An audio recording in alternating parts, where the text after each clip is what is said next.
Hello, so let us solve the problem. So here we are supposed to calculate this definite integral. This is my integrand and I'm supposed to calculate it from 1 to 2. I want to use the Newton's theorem, namely, first I need to find the primitive function for my integrand and then calculate that at these 2 points and subtract them, okay? And if you have studied a little bit of integration techniques, here I have a fraction. It's a rational, actually, fraction, meaning that I have a fraction whose numerator and denominator are both polynomials. And the degree of the polynomial, which is in this case 4, is more than the degree of the polynomial of the numerator, which is 1. So in principle, every time that we have an integral of a polynomial divided by another polynomial dx, if the degree of this one is smaller than the degree of this one, we use the method of partial fractions. What is the method of partial fractions? We start with this fraction given to us and try, with the systematic way that I will describe now for this case, decompose it to the sum of smaller fractions, or simpler fractions, I would say, with the hope that the integral of this the integral of the new fractions are easier to calculate than the original integral. Okay, and what is the idea to do that? The first thing that you have to do is to factorize the denominator. And if you want to factorize the denominator, there is a theorem, which is a consequence of fundamental theorem of algebra, is that if you want to stick to real numbers and if you have a polynomial with real coefficients, you can always factorize it to a product of factors of degree 1 and both of them might be degree 2. Okay, so here, for example, you can immediately see that we can factorize it like this between these two. This is a 4th degree polynomial, but I can pull x squared out, then it becomes x squared plus 1. I cannot continue factorizing here anymore. If I want to work only with real numbers. Of course, if I want to go to complex numbers, you know that x squared plus 1 can be factorized even more using the imaginary unit I. So write this as a product of two first-degree polynomials, but that is not my goal. I want to continue until the point that either I have a first-degree polynomial or a second-degree polynomial. But here, both of them are, of course, second-degree polynomials. So what I do, how many factors you see in the denominator after factorization? 2. So this means that I can decompose this fraction into 2 smaller fractions. One, the denominator is the first factor. The second one, the denominator is the second factor. And the rule that mathematicians actually developed is this. If you want to do this, you need, if this is the second degree, you need to write a first degree polynomial in the numerator and the most generic one, okay? So what is the most generic first degree polynomial? It is of this type, ax plus b. Still you don't know what a is, you don't know what b is, okay? And you do the same thing here. This is also a second degree polynomial, so what you have to use here is a first degree polynomial, a generic form. So the generic form is again of this form, but because you have already used letters A and B, this time you use different letters, for example, C and D. And you know that if this is a first degree polynomial, what you need to put on top is just a constant. Say, for example, if instead of x squared, I had x in the denominator, I would just simply write A for this undetermined coefficient. Okay? And then you have to find A, B, C, and D so that the right-hand side becomes equal to this expression for all choices of x. So I want to have them identical. So the way that I do it usually, so first, you don't need to look here. I want to get rid of all these fractions because my goal is to solve somehow this and find A, B, C, and D. So I multiply everything on the left and of course everything on the right by this factor. So let me write here. Okay. If I take this and multiply it here, This and the denominator are cancelled, so what is left for me on the left-hand side is just simply x plus 1 equals to, I multiply this on the right-hand side, but there are two fractions I have to take care of. I take this one and multiply it here. This x squared in the denominator cancel that x squared. This is left, which will be multiplied to the numerator of the first fraction. So this becomes x squared plus 1 times ax plus b. And then I have plus. I take this one again and multiply it here. This time x squared plus 1 will cancel the x squared plus 1 in the denominator. X squared is left and multiply to the numerator.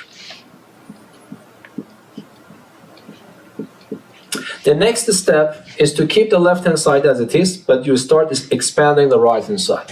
So just multiply. So this becomes ax cubed plus bx squared plus ax plus b. I just multiplied. And then I multiply this one as well, so cx cubed plus dx squared. What you need to do, you need to write the right-hand side in a standard form. By standard form, it means if you have x cubed, you have to have it in one place. If you have x squared, you have to have it in one place. And of course, you need to write it from the highest power of x to the lowest power. So here you see that I have x cubed here, cx cubed here. So I want to have x cubed in one place. So I will factor it out. From here, a is left. From there, plus c is left.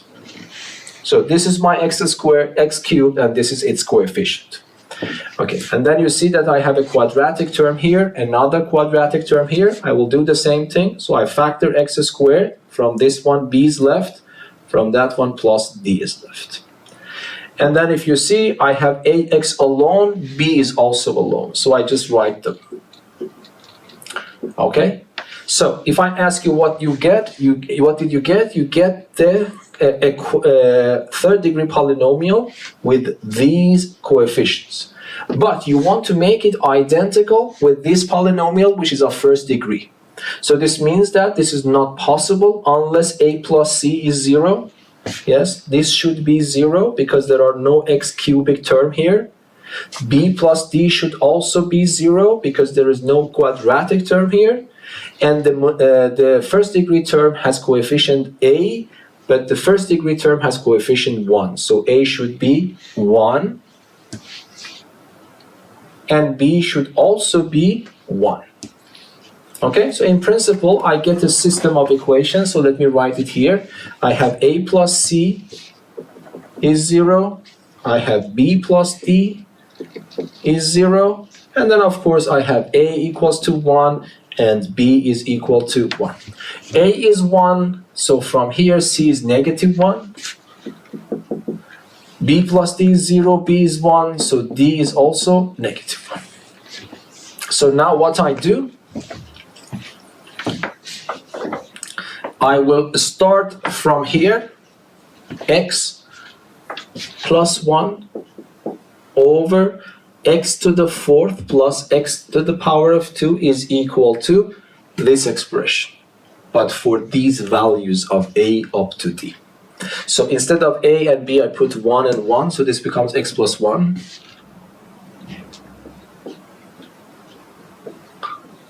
And then divided by x squared. But look here, c and d are both minus 1s. So it is minus x minus 1. I factor a minus sign out. So this becomes minus, then it becomes x plus 1 again. But the denominator this time is x squared plus 1. Okay, so this is the reason we did. The reason we do it because it is not easy to come up with a guess like this. Okay? Sometimes it is easy to guess, but usually you cannot count on this guessing chance, so you need to be able to do it systematically. Okay, now the question mark is the integral of this, but you know that if this function is the difference of two functions, the integral of this one is equal to the integral of this one minus the integral of the second one. So this means that the integral from 1 to 2 dx is equal to the integral from 1 to 2 of this function dx minus the integral from 1 to 2 of this function. Okay, so this is my question mark. So if you don't mind, let's make it simple. Let me call this integral I, and let me call this integral j. And this is my question mark. So we know that if I want to answer the question mark, I need to calculate I need to calculate j and subtract. Yes? Okay, so let us just now start doing these things. So let us concentrate on calculating I.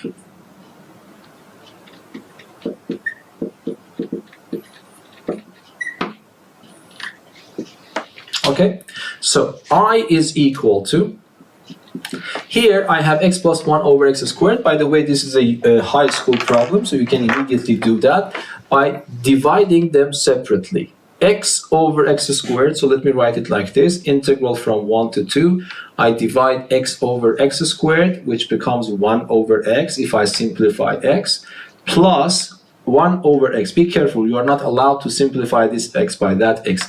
What I am doing, I am writing x plus 1 over x squared as the sum of two fractions, and then I simplify this fraction on its own, which becomes 1 over x dx, and then plus the integral of the second one, this is x squared.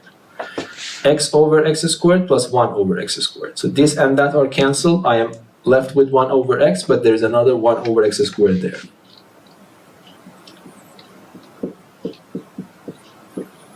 Yes?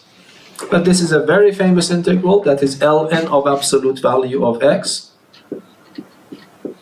It goes from 1 to 2,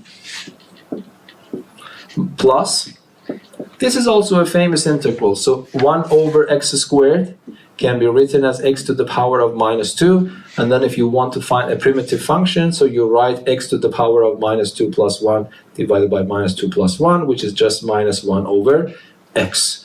So this becomes minus 1 over x, and it goes from 1 to 2 again.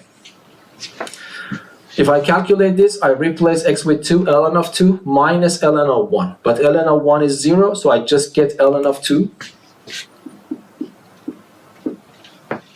Here I put 2 minus a half plus 1, so it becomes plus a half. Okay, so let me just record it here for the future. So we calculated I is just ln of 2 plus 1 half. This is my I. But now I need to go and calculate j. So I would say that calculating j,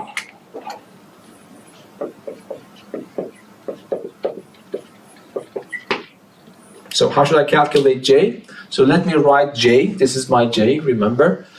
This is the j part. So j is equal, so let me write it in front of our eyes. So 1 to 2, x plus 1 divided by x squared plus 1 dx.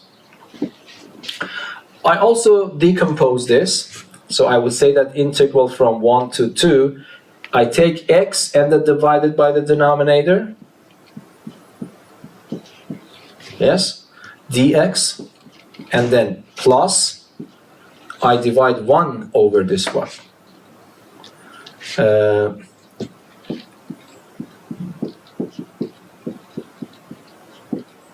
Yes, so what I did, this expression x plus 1 over x squared plus 1 can be written as x divided by x plus 1 plus 1 over x squared plus 1. So the integral of this is the integral of the first part plus the integral of the second part. Okay, now again for calculating j, I need to calculate 2 more integrals, yes? So let me just give them names. For example, let me call, I don't know, let me call it u, and let me call this one t. So calculating t is simple. Actually, there is nothing to calculate here because you need to use a formula. The formula is integral of 1 over x squared plus a squared dx Of course, if a is positive, this is exactly 1 over a arctangent of x over a plus a constant, of course. Yes? And then you see that here, if I choose a to be 1, this becomes 1x squared plus 1 squared, which is exactly this one. So I use exactly this formula. So calculating t is extremely simple. So let me just write it. So t is equal to 1 over a, which is 1, arctangent of x over a, so it becomes x. Yes? And then I have to calculate it from 1 to 2. But this becomes arctangent of 2 minus arctangent of 1. But arctangent of 1 is famous, it's pi over 4. So t is this guy. So t is equal to arctangent of 2. Yes, this is arctangent of 2 minus pi over 4. This is t. But let us calculate u now. So to calculate u, okay, I want to calculate u. Here I need to use the method of substitution. So to calculate u, I would say you remember from the first problem, I told you that when you have the integrand as the product of two functions, so that the derivative of one part somehow appears in the integrand up to a scaling factor, the best method to remember is the method of substitution. So here you see that this can be viewed as a product. Yes? But then if you take this part in your head and differentiate this part, it becomes 2x, which appears here up to a scaling factor 2. So whenever this happens, the best and most powerful method is the method of substitution. So I would say that for example, let little u be equal to x squared plus 1.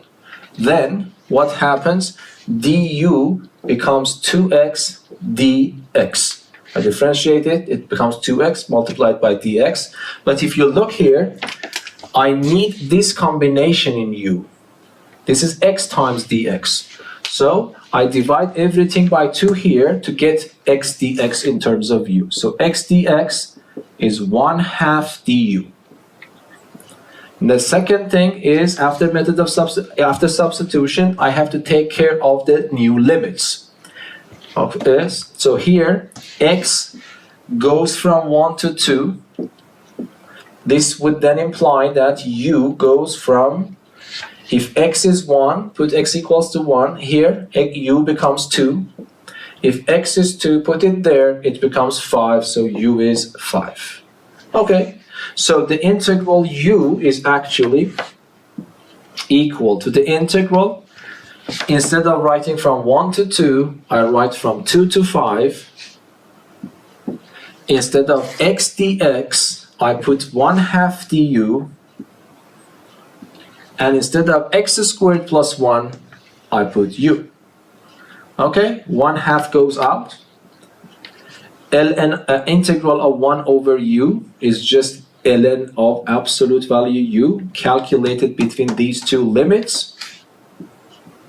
So this means that I replace u with 5 and 2 and subtract them. So this becomes 1 over 2 ln of 5 minus 1 over 2 ln of 2. So if I ask you what u is, so u is nothing except 1 over 2 ln of 5 minus 1 over 2 ln of 2. So this is your u. Okay, now we have to glue everything together to be able to answer the question mark. So don't forget, yes, on the top of the word, the question mark we are supposed to answer is I minus j. I is calculated somewhere. Where was it? I is already calculated here. So I need to calculate j, and j itself is u plus t. Okay, so if I ask you what j is, you will add u and t together. This is t, this is u, so let us add them together. So this becomes arctangent of 2 minus pi over 4, and then I add u to it, which is 1 over 2 ln of 5 minus 1 over 2 ln of 2. So this is finally your j, and let me write the answer, the final answer in black. I know j, I know I, and I know that question mark is the difference. So the question mark is I, which is this one, minus j, but the minus sign goes for every term.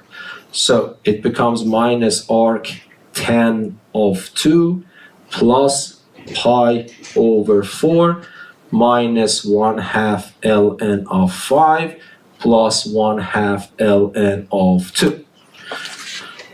Okay, is that possible to simplify a little bit? Not that much, because yeah, this one and the last one can be combined. I have 1 ln of 2, half of ln of 2 is added to it, so I will have 3/2 of ln of 2. And then I have minus 1/2 ln of 5. And then I have minus arctan of 2. I have plus 1/2. I have plus pi over 4. And this is finally the answer to this problem. Okay, I hope that this video was useful.